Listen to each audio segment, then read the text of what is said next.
Good morning बच्चों। बच्चों आज का जो है आपका टॉपिक है उपसर्ग और प्रत्यय। आज हम जो है उपसर्ग और प्रत्यय करेंगे। तो उपसर्ग क्या है बच्चों कि जो शब्दांश शब्दों के आरंभ में जुड़कर उनके अर्थ में परिवर्तन कर देते हैं उन्हें उपसर्ग कहते हैं।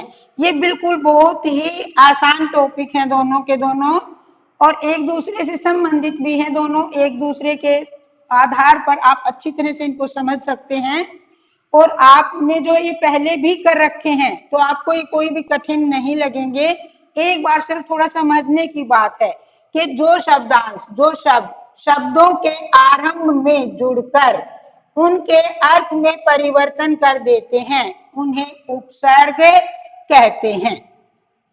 जैसे कि आपके उदाहरण देकर के बता रखे हैं कि जैसे कि उपसर्ग है, और ये आपके उदाहरण है। जैसे है अतिशय, इसमें उपसर्ग कौन सा है? अति। अति आगे लग गया, ये उपसर्ग है। अतिरिक्त, जैसे रिक्त है बच्चों, रिक्त का मतलब आप जानते हो खाली, और अति आगे ये शब्द जुड़ गया तो ये जो है ये उपसर्ग अतिरिक्त। अधि, अधिपति, अधिकारी। अनु, अनुसार, अनुवाद। आकाश, आजीवन। जैसे बच्चों कोई भी जो है ये आपके उपसर्ग जो हैं वो दो तरीके से आपके एग्जाम में आते हैं। या तो आपका कोई भी ऐसे उदाहरण दिया जाता है और उसमें कहा जाता है कि उपसर्ग छाटिए, तो वो आपका इस तरह का आएगा।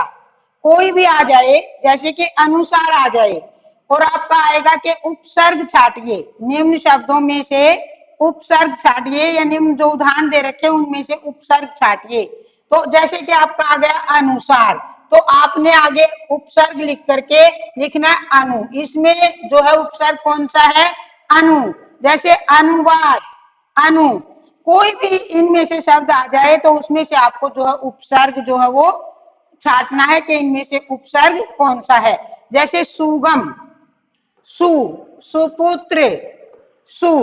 या इसके अलावा जो है इस तरह से भी आ जाते हैं बच्चों आपके कि जो है जैसे जैसे ये आ जाए कि ये उपसर्ग है, इनका कोई उदाहरण दीजिए, ऐसे भी आ सकते हैं। या ये आ जाए कि जो है शब्द आ जाए पराजय, परा, प्रतिपल, प्रति, असीम, ये सब क्या हैं? ये उपसर्ग हैं। तो देखो बच्चों, आपका उपसर्ग देकर के उदाहरण भी पूछे जा सकते हैं और शब्द देकर के उपसर्ग भी पूछे जा सकते हैं। किसी भी तरह से आपका आ सकता है। अनु देकर के आपका इसके अनु उपसर्ग के कोई भी दो उदाहरण दीजिए, ऐसे आ सकता है। ऐसे आ सकता है शब्द देकर के और जो है इसमें से उपसर्ग छाटिए। तो ये बिल्कुल आपका जो आसान है बच्चों, और ये आपके जो है इसके आपकी बुक में बहुत सारे इसके जो है उदाहरण दे रखे हैं। यहाँ पर तो मैंने सिर्फ समझाने के लिए आपको ये थोड़े से ही जो है वो लिखे हैं। बाकी आपके जो भी हैं दोनों तरीके से आपने हर एक के दो दो जो भी उपसर्ग हैं उनके दो दो या कम से कम तीन तीन उदाहरण आपने लिखने भी हैं और याद भी करने हैं। और ऐसे भी शब्द दे करके और उनके उपसर्ग छाटिए, ऐसे भी जो है आपने करने हैं। दोनों तरीके से आपने ये काम करना है। फिर आगे इसी तरह से आपके प्रत्यय हैं बच्चों। जैसे कि शब्दांश में शब्दों के आरंभ में लगता है जो शब्दांश शब्दों के आरंभ में जुड़कर उनके अर्थ में परिवर्तन कर देता है वो तो क्या है? उपसर्ग है। और प्रत्यय क्या है बच्चों कि शब्द के अंत में जोड़े जाने वाले वर्ण समूह को प्रत्यय कहते हैं। जो शब्द के, इसमें तो क्या था? शब्द के आरंभ में जुड़ते हैं ये, और प्रत्यय क्या है? शब्द के अंत में जुड़ते हैं ये। तो देखो बच्चों, ये भी जो जैसे ये प्रत्यय हैं ये उदाहरण हैं। ऐसे दे करके प्रत्यय दे करके इनके दो उदाहरण दीजिए या तीन उदाहरण दीजिए। ऐसे भी आ सकता है आपका या ऐसे भी आ सकता है कि शब्द दे करके और इसमें से प्रत्यय छाटिए, किसी भी तरीके से आपका पेपर में आ सकता है। जैसे ये लेनदार, देनदार, जैसे ये शब्द हैं तो इनका प्रत्यय क्या है? दार। और अगर पेपर में दार आ जाए, दार से संबंधित के इसके दो उदाहरण दीजिए दार प्रत्यय के, तो लेनदार, देनदार। जैसे आलू, आलू प्रत्यय है और इसके दो उदाहरण दीजिए, झगड़ालू, कृपालू। अब तुम ये सोचोगे कि यहाँ पर तो जो है डालू, पालू ऐसे है, तो ये ऐसे क्या हो गया? उच्चारण से देखो बच्चों, झगड़ालू, झगड़ालू, आलू आया उच्चारण, कृपालू, आलू।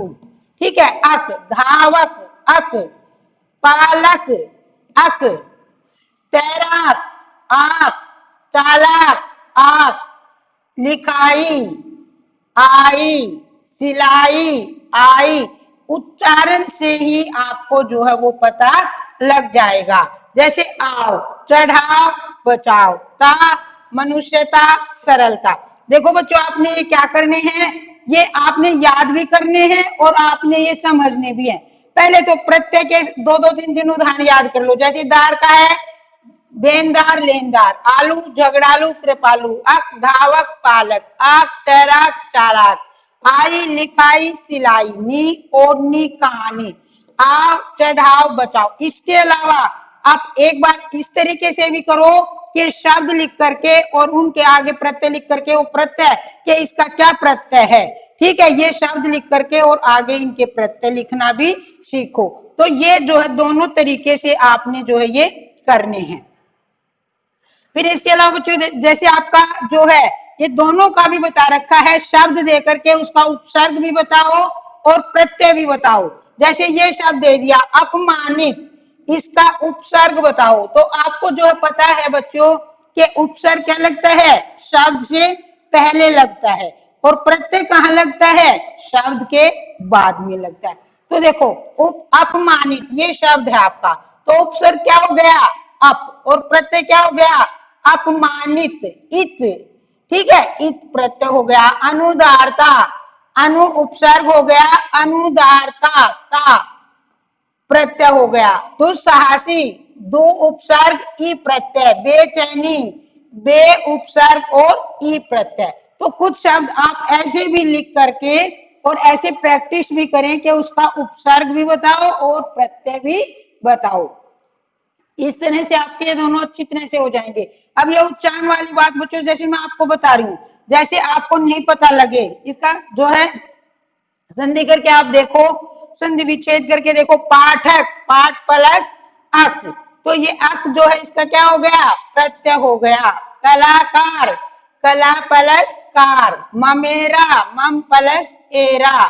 धार्मिक, धर्म प्लस इक। तो इस तरह से बच्चों आज जो है आपने उपसर्ग और प्रत्यय दोनों टॉपिक जो है वो अच्छी तरह से करने हैं, कॉपी में भी लिखने हैं, समझने भी हैं और याद भी करने हैं। दोनों के दोनों टॉपिक बहुत ही आसान है बच्चों और ये अच्छी तरह से आपने करने हैं, क्योंकि व्याकरण का काम बच्चों ऐसा है, क्योंकि इसमें जितनी भी आप प्रैक्टिस करोगे, जितनी भी इसमें निरंतरता बनाए रखोगे, उतना ही ये अच्छी तरह से होगा। अगर आपने बीच में छोड़ दिया, कुछ दिनों तक आपने किया ही नहीं, तो आप ये सारा का सारा जो है वो भूल जाओगे। तो जब भी आपको समय मिले, जो भी टॉपिक आपका पहले हो चुका है वो आप एक बार रिवाइज करो, अगला करने से पहले। फिर अगला करते हो तो फिर जो है जब भी टाइम लगता है उससे आगे अगला करते हो तो उसको रिवाइज कर लो। तो जो पिछले हो चुके हैं उनको भी रिवाइज साथ साथ आपने करना है और जो अब साथ साथ चल रहे हैं उनको भी आपने अच्छी तरह से करना है। तो जो भी काम आपको करवाया जाता है बच्चों, वो बहुत ही अच्छी तरह से आपने करना है।